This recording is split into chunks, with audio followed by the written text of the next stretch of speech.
right. We are live here at the state soccer tournament on the boys' side. We are We're Kick It Forward. We're not always the most professional, but we are here, and our setup looks great.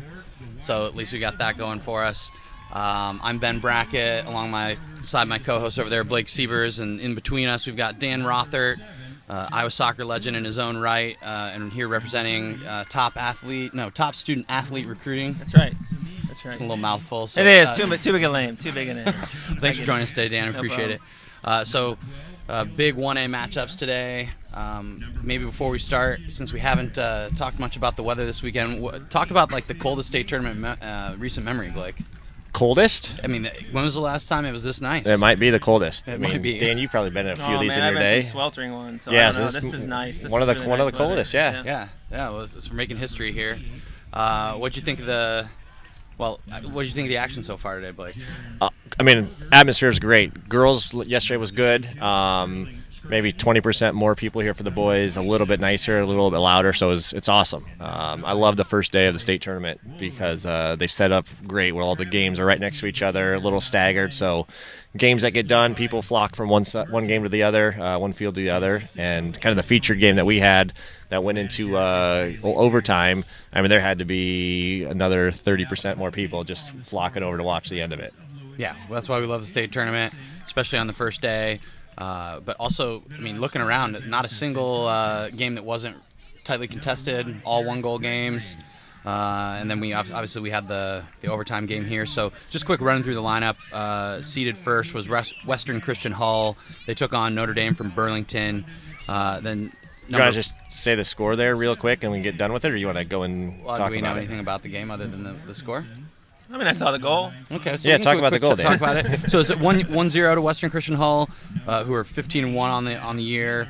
What do you know about that game there, Dan? Give us a little. Yeah, it was pretty dominated by Western Christian, to be honest. It was kind of on their end of the field the whole time. They had a hard time putting it in the back of the net. They did get a free kick, maybe 20 minutes in on that free kick. It's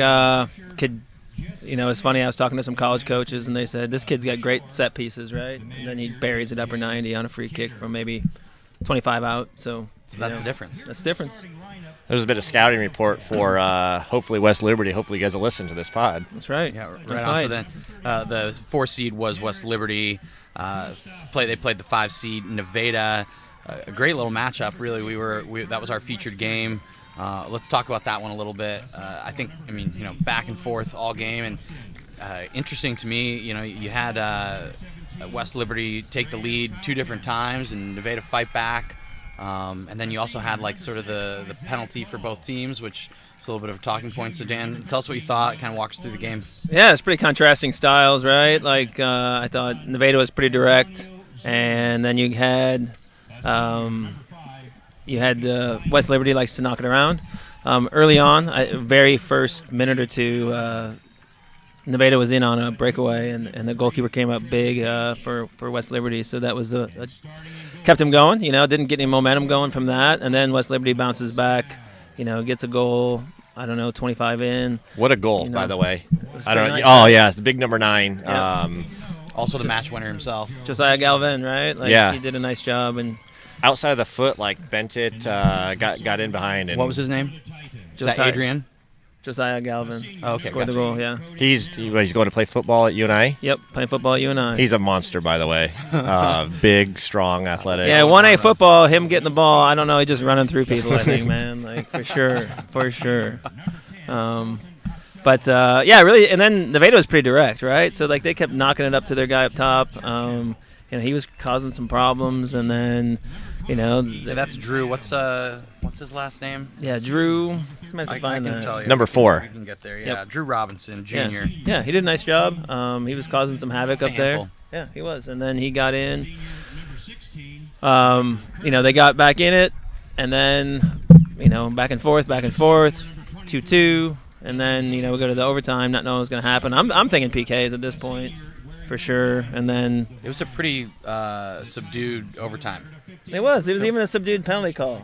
Would you think, Yeah. So let's talk about it. We got to talk about it. We're unbiased. I don't care what anybody says about us. So we're sitting right there in front of it, and the big number 9 puts the ball past the Nevada's defender, and to me, like, runs into him and falls. And some kind of, not a lot, but some penalty shouts, but not, the West Liberty bench wasn't shouting like crazy.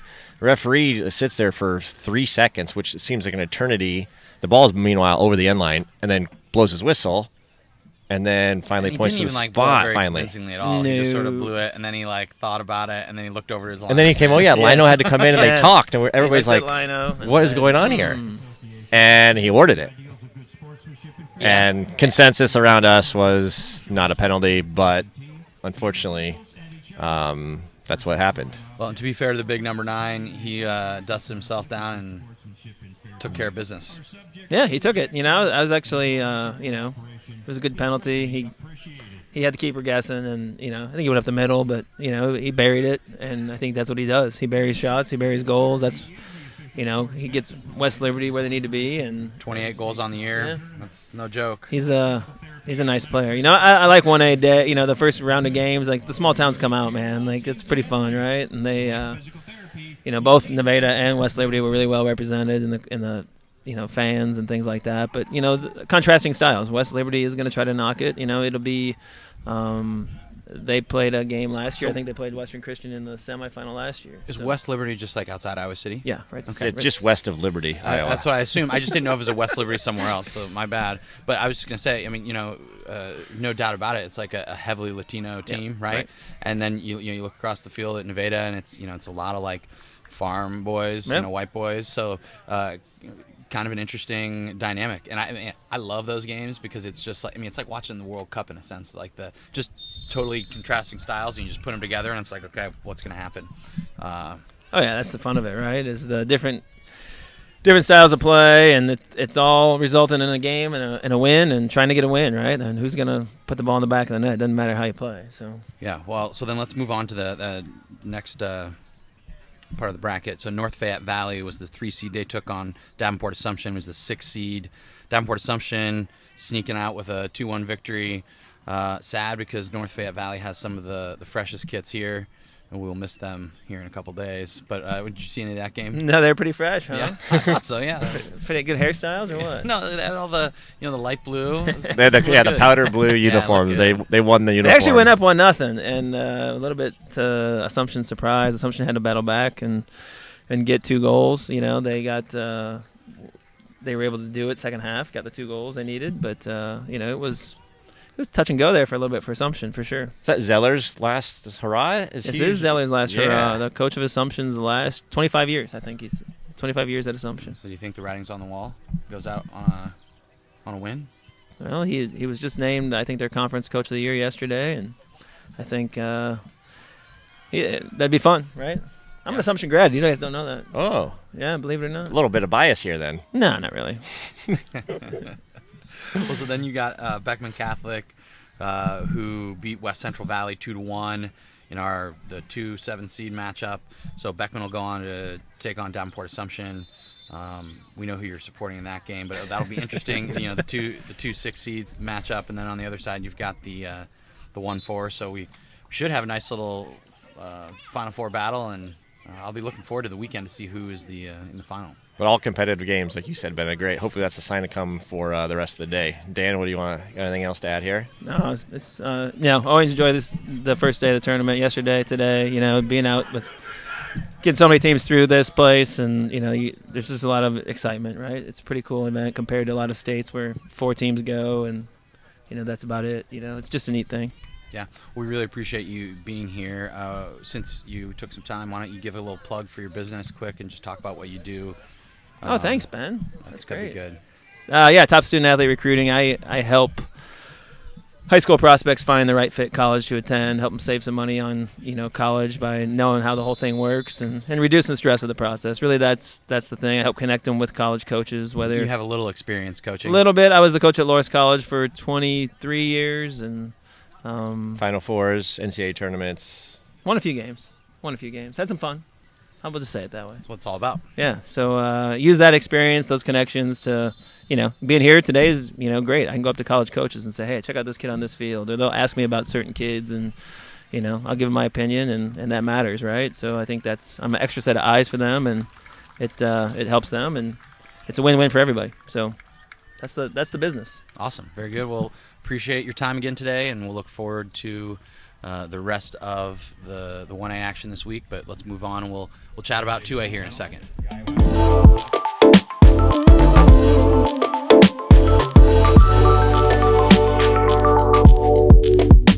I'm Ben Brackett, here with your 2A boys recap from the high school state tournament today at County here in Des Moines, Iowa. My cohort Blake Sievers had to roll, and so I'm your guy today. So let's see how much stuff I can remember from the 2A action this afternoon.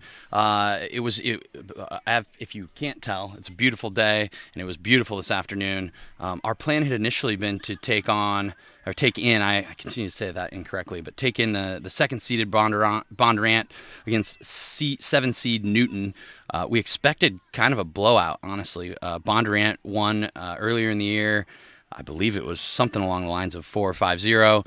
And so we sort of expected them to be the favorite in that game. And we heard a goal get scored early on. And so we decided, you know what, let's not go over to that game. And we sent some other guys to go check it out. Well, that ended up being the game of the tournament so far. Go figure. So that game started 1-0 to Newton. They were all over them, and then it sounds like it was just a long battle throughout the game. Bondurant scored with about 5 minutes left to equalize, and they'd been pressing to get on top of it and pushed it to overtime. Unfortunately for Bondurant, they scored an own goal in the second stanza there, and Newton ran out 2-1 victors. Really big deal for them. They were pretty pumped up. Great little press conference with them afterwards, so check that out if you get a minute. We're really excited to see how they do. Love a little Central Iowa flair getting in the mix, so good for them. They'll take on Lewis Central, who is the 3 seed. Lewis Central beat Humboldt 2-0. That was a game going on behind us here. It seemed like Lewis Central was sort of running the show the entire time, and I would expect them to be a tough matchup for Newton, although Newton really with only 2 losses all year, and that would be to DCG. And then who else was the loss to? This is where I would really like Blake to be here, but he is not. So I'm just going to go ahead and flip here and tell you that Newton has also lost one other game this year. Oh, I'm totally messing that up. Let's not talk about records and previous results.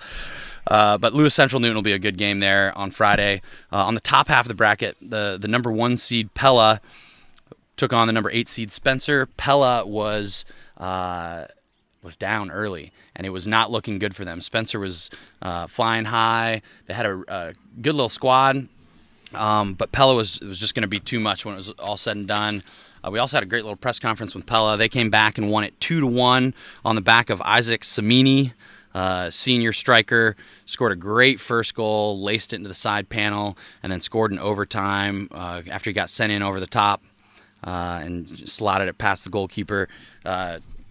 Tough little Pella squad. I think that'll be an interesting one to see. We didn't actually get to take in much of the Gilbert Marion game. Marion with a player leading the state. He may be leading the state entirely in goals. He has 55 goals this season, so he was the player to watch. Jared Kirsch was his name. Jackson Kirsch. And Gilbert held him scoreless, took it to overtime, and was able to nick the win there and win it 1-0. So that leaves us with Pella and Gilbert on the top end of the semifinal bracket, Lewis Central against Newton on the bottom. Should be pretty exciting to see those games here coming up on Friday. And stay tuned for some 3A action. Before that, we'll show you the brackets and move on from there.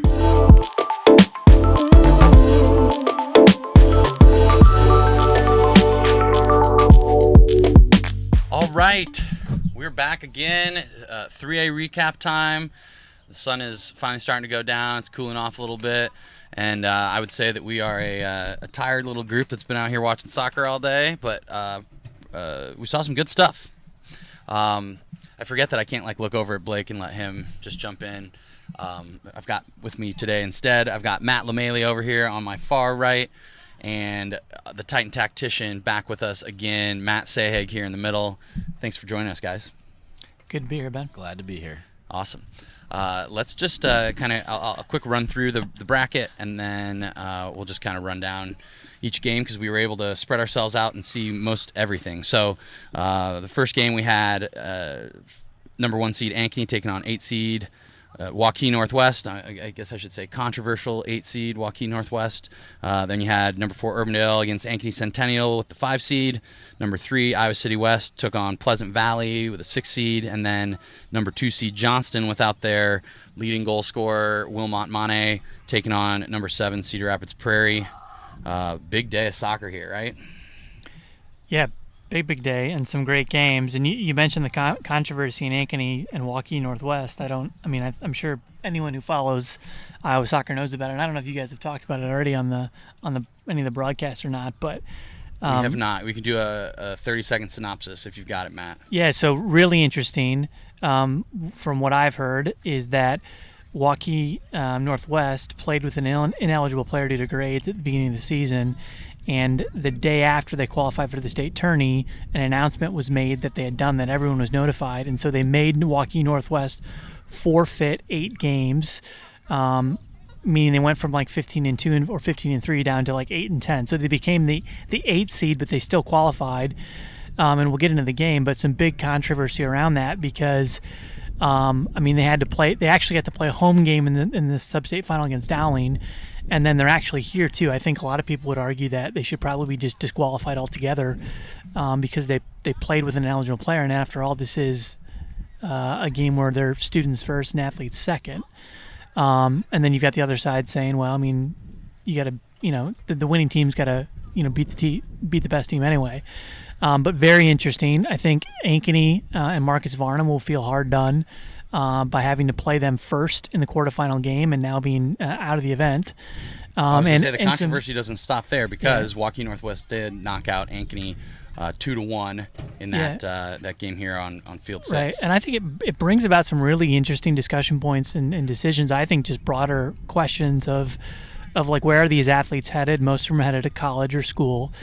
And I guess there's some decisions just internally for Waukee Northwest on how they actually wanted to handle it, even if the association allowed them to play.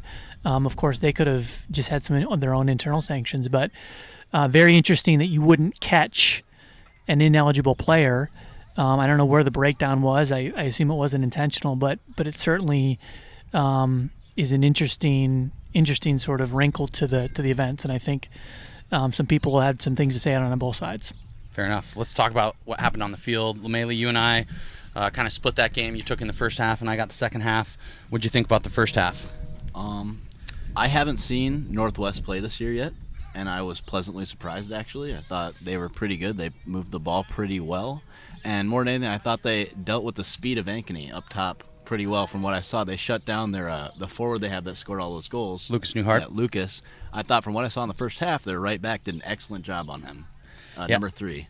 Yeah, and we couldn't tell you who that is off the top of our heads, but Waukee Northwest scored first, seemed to have the run of play, and then Ankeny sort of fought their way back in the game slowly, and then eventually got themselves an equalizer to make it 1-1 going into halftime. We had a little chat with both Marcus Varnum and Carlos Haseby of Northwest. So check those chats out on Instagram stories. And then kind of talk about, well, I guess I'll talk about what happened in the second half because I was the one watching. So it was really a quick turnaround from Waukee Northwest. They got a penalty awarded probably 10 or 15 minutes into the second half. Ankeny goalkeeper does well to save it, but gives up a rebound and that is smashed home to make it 2-1.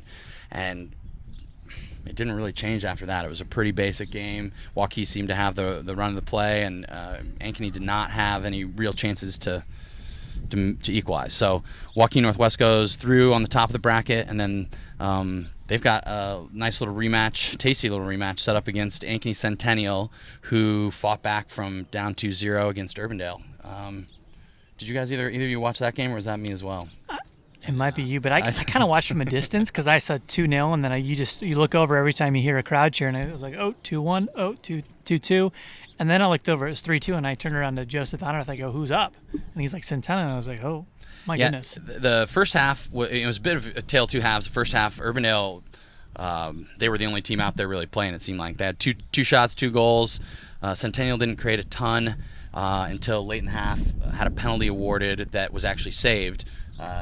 coach's son, Brian Duax, coach's son, Ty Duax, had his penalty saved, and I think he ends up kind of being the storyline in that game because we were sitting there doing our halftime interviews, and Ty was standing himself away from the team. You could tell he was sort of thinking it over, sulking a little bit, feeling bad about himself. But then he went out and scored 2 goals in the second half to get him back in the game, and they run out 3-2 winners. And needless to say, I think he was pleased with himself. Well, we know obviously Brian Duax. I played with that Brian Duax in college, so I'm not surprised that he sort of had the mental fortitude, I guess, maybe a good word, to just sort of, feel sorry for himself and sulk a bit, and then turn it around and just be the hard-nosed, tough Duax that I'm sure he has, just like his dad when he played. I love it. Yeah, so that'll give us that matchup, Waukeeth Northwest against Ankeny Centennial. On the bottom half of the bracket, third-seeded Iowa City West took on the 6th-seed Pleasant Valley. I know Matt was watching most of that game, Matt Sehag, and then I also caught sort of the end as well. What'd you think? Yeah, so, I thought that Iowa City West is the most skillful and technical team that I've seen all weekend. They've got some really, really, really good individual talent. Their number 7, who's the striker, probably the best player on the ball that I've seen all weekend. His name is Michael Nelson, who's a junior. I think where they struggled, though, is that their shape tend to isolate their players. So 7 was always isolated, and he was always around big, strong Pleasant Valley players. And I thought Iowa City West has got the ability and capability to keep the ball because they're technically good enough. But their starting positions oftentimes meant they were keeping possession first in their defensive third.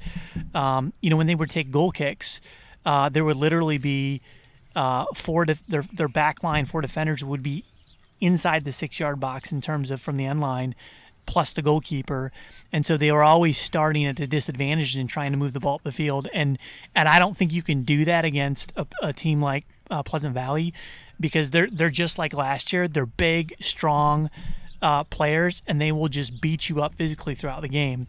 And I thought initially maybe Iowa City would go into the game, but it was just the opposite. Pleasant Valley just wore them down, and I tell you what, those guys work and work and work. Spartans versus the Trojans. I like that. What Wayne Ward, talk about how he's got them set up. Pleasant Valley coach. Also, we should mention PV as the defending state champions.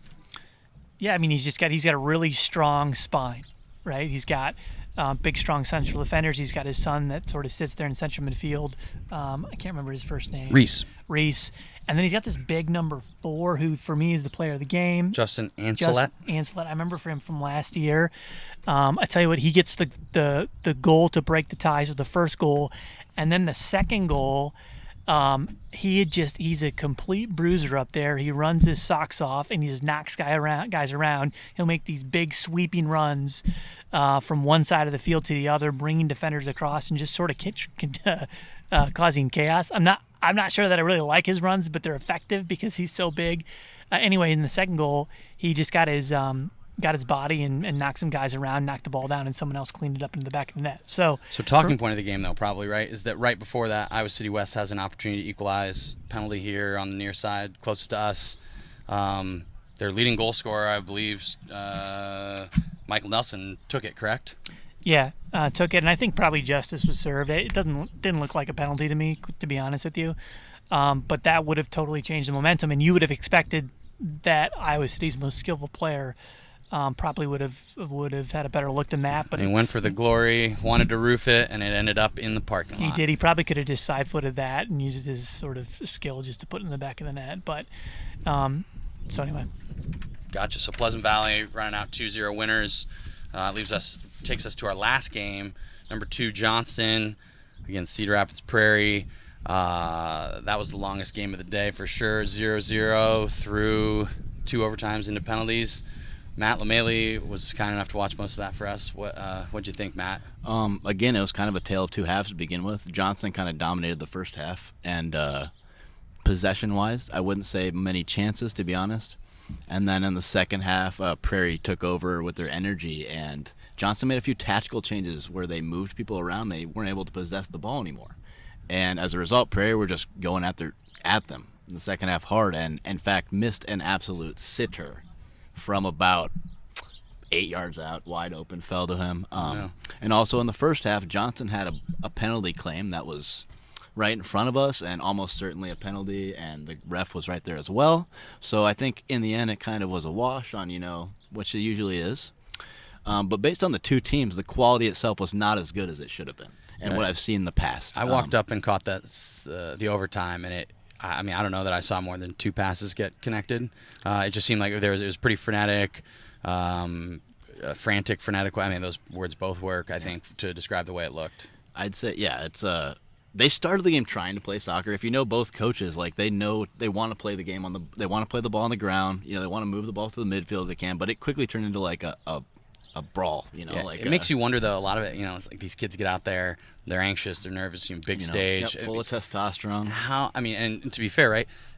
Packed fields, right? Today, every field was full of fans all the way around. I don't think the atmosphere could have been better. And I remember, going to the state tournament when it was in Muscatine, and because it was all the way out there, you don't get the same traveling support. Here we had all these Central Iowa teams, so you've got, the line out southeast or on Hartford out here, all the way out to Southeast 14th was, we had people still trying to get in at the end of the day, not able to find a place to park. So, if anything, that bodes well for the tournament. Can I make one observation, Ben? Is it about the Johnson Cedar Rapids Prairie game? Well, it is, and it's just about kind of all games overall. Well, because I was going to say we can leave this Johnson Cedar Rapids game and come back. You go ahead and talk. That's fine. We'll come back and put a bow on it. We'll come back. Yeah, and you're put a bow going to get to the PK, but I'll just make an observation because it piggybacks on the comment of it just seems kind of frantic and kind of congested. So I think, and this is what I've observed in all games, is that one of the reasons why it's so congested is due to the front players and how they move. Over and over again, I've seen the center forward, anytime the ball gets played away from them, they walk towards the ball. When the ball gets played into the channel, they run into the channel. And so what happens is... What would you rather they do? I'd rather them actually, as the ball goes away from them, go the opposite way, right? Yeah. And get higher. I'd rather see them pull off the shoulder, get off on the other side, in the blind side of the second to last defender, or get up against them, so that when they receive the ball, they're as high as possible, and then they can slip little balls in behind, maybe use their body weight to turn. But everything has them coming into midfield, which makes things very compact. And I think it's across the field, and I'd like just to see some more astute and common sense types runs that open the game up. And in addition to that, I even mentioned I didn't see any second or third runs, maybe because the first ones weren't really there to create a lot of them individual, a lot of head down. Even when they're getting crosses in, they weren't looking or getting their head up, and as a result, no one were making runs anymore. Yeah, and I thought that was a really common theme of that Johnston game, was just players are getting the ball and just running with it, as opposed to looking to play in 1 and 2 touches and move the ball and spread it out. Let's talk about the shootout real quick. Got all the way 0-0 through the second overtime, tied all the way through the 5 shooters. We get to the 6th shooter, and I didn't even see who it was, but Johnson hits the crossbar. Hits the crossbar on the 6th shot, and Cedar Rapids Prairie steps up. Number 2 hits the PK, who I thought he was actually the best player in the game, the center back for Prairie. So for him to take the game-winning penalty is kind of, fitting. Poetic, yeah. And I guess the other little piece I would add is, interestingly, we had the Waukee Northwest squad there waiting, watching, and it seemed as though they were actually rooting against the Johnson Dragons, and they were pleased to be playing Cedar Rapids Prairie, or potentially moving on, or basically just that Johnson was knocked out. I don't know if that's that they all play club together or what, but it was just interesting to see. So high schoolers being high schoolers. Yeah, for sure. So we got Waukee Northwest and Yankee Centennial on the top side of the semifinal, Pleasant Valley at Cedar Rapids Prairie on the bottom. Quit in 1 word or 2 words or 3 words, however many words for that high school's name. Who's your pick to get through to the final, and then who do you think wins it? Real quick. I think Pleasant Valley repeats, not because they're the best team skillfully technically, but I think they're just gonna, and I mean this in a really good way. I think they're gonna bully themselves into the final, and they're gonna win it. That was a couple more than 2 words, but appreciate the sentiment. What are the 2 games? So we got Waukee Northwest, Yankee Centennial, and then Pleasant Valley, Cedar Rapids Prairie. Who do you take? I think Pleasant Valley, for the same reasons Matt said, and then also Northwest, because I think Carlos just has that experience coaching high school in this tournament. and he has a good team as well. Fair enough. Charlie Bales gave us an Yankee Centennial shout, thinking that they're going to find their way through. But he also said that they were going to play Johnson in the final, and that is certainly not going to happen. His opinion Since doesn't matter then. Since nobody's going to ask me, I'll just go ahead and say it. I would like to see Centennial win because my boy Brian Duax owes me one. And so now he'll owe me a little more. But I kind of think that Waukee Northwest just adds to the controversy, and they end up winning it. And That's actually it'll just be really interesting to see what it does to the future of Iowa high school soccer. Let's just quick wrap it up. Thank you to Matt LeMailey and Matt Sahag, the Titan Tactician. We'll shout out to our current sound guy, Park Brackett, who also helped us with taking in some games. But we also have to shout out Brody Siebers, who is probably the best sound guy we've had all week. Don't forget Evan. Oh, and also gotta shout out our boy Evan Kilstrom running the video. So if you're enjoying our press conferences and some of the awesome video that we've been putting out, he's the guy to get the credit. Shout out to Evan. Otherwise, everybody, we will be back tomorrow for the girls semifinal action, and see you on Friday for the boys semifinal action. Thanks.